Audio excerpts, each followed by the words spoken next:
On April 1st, 2 weeks after quarantine, I sat in my room and cried.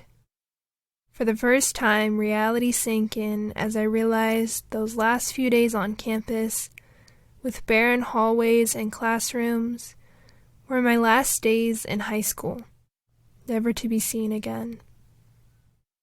Governor Newsom's announcement made all seniors' hopes fade in one instant. And now maybe very anxious about the expectation your school is not going to reopen. You may have thought that was the case, but you were waiting to hear clarity, which I hope we're providing now today.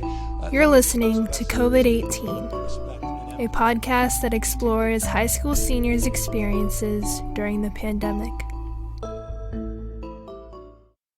Before the night of April 1st, we had been told school would resume on April 20th, along with all the huge events: prom, grad night, and graduation.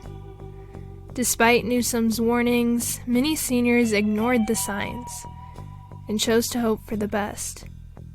Some were in shock.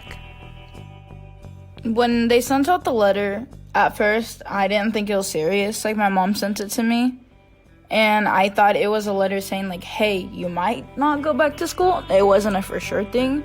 Others, not so much. I feel like it was pretty inevitable. As the day got closer, I was thinking, well, I don't think the chances of us going back to school are pretty high. But now that it's for real, now that it's, been announced and stuff, it just really makes me sad. Much of this widespread sadness might have had to do with the activities seniors in particular may have to miss out on. Lyrical Adam, a senior who talked last week about the struggle to create motivation, explained her thoughts on the fate of events for the graduating class. My grandma really wanted to see me graduate, and I was like, I'm gonna do that for her. I'm gonna do that. I'm gonna walk up on that stage and grab that diploma for her. But the thing is I can't even do that. For Akina Westmoreland from Buhat Colony High School, Vincent Arroyo from Merced High, and myself, who had been dreaming of it since I was 5 years old, the loss of one event in particular would be especially devastating. Prom. Of course, graduation is one, but prom is something I feel like every senior has been looking forward to. And it's just something as a girl that you look forward to. It's something very special. And especially if you're a student that starts off struggling and then you're finally being able to pick yourself up, it's definitely something that means a lot more to you. I only got to go to one prom, and my senior prom was going to be the greatest thing ever. It was going to be away from Merced, and I'm pretty sure everyone that lives in Merced wants to get away. And so it was just going to be one of those movie nights, the nights that are in you see in movies. Following the initial announcement statewide, MUHSD sent out an email to parents and students affirming the claim made by Newsom. Someone retweeted MUHSD's tweet, which said that school will not be back in session for all Merced County schools, high schools, and they retweeted, "Still waiting for that April Fools." One tweet in particular seemed to strike many seniors, including myself, with a glimmer of a hope for the future of creating those memories. Mr. Peterson, the superintendent, said, "Sad day for all. Please stay at home, follow the social distancing guidelines. It's the only way to flatten the curve and give our seniors some hope for June. I have 2 seniors myself. I feel the heartbreak. Everyone do their part." Many of us think of a powerful figure, such as the superintendent, as someone outside of our grasp. But this tweet seemed to show a different side. Aaliyah explained her relief.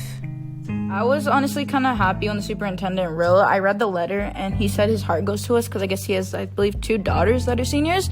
So at least that made me feel a little bit better that his daughters are Dad, prom, Dad, this. So I decided to dig a little deeper and find out what exactly Superintendent Peterson's intentions were for his tweet.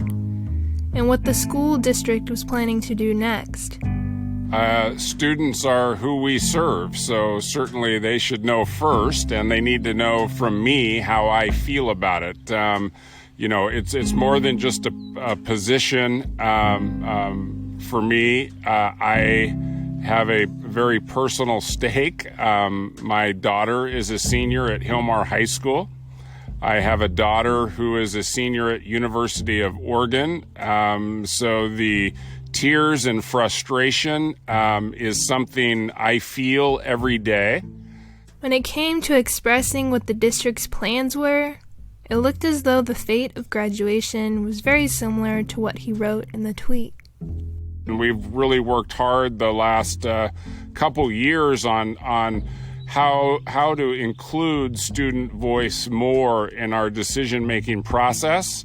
There's going to be a survey we're going to actually send out in the next week or 10 days to all seniors district-wide to get their opinion on this very fluid situation. One of the big frustrations with this, Rachel, is we don't know what's going to happen tomorrow or next week or in a month. This is just so new and different and scary for everyone. And so if this does go through the first week of June, we want to know what seniors' opinions are on what do you think about a virtual graduation.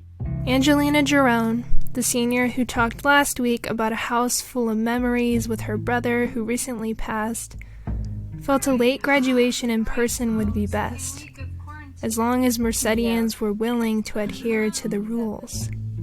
I'm just hoping that everyone can keep the numbers low, because the governor did say that the number of cases of COVID in Merced are, they've been steady or they've declined, so it hasn't grown any larger than it has. So I'm hoping that if we can keep the numbers low and not, have any deaths or have it, spike a jump in cases, then maybe we can have a graduation.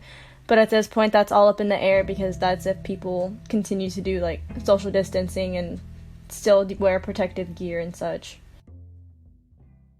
With all of these options, it became clear that the future is really unknown.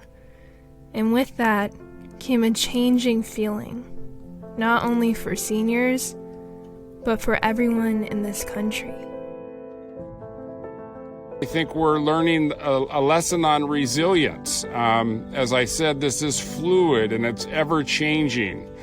And the news is different almost every day. And we have to adapt to that and be flexible with how we go through our work day.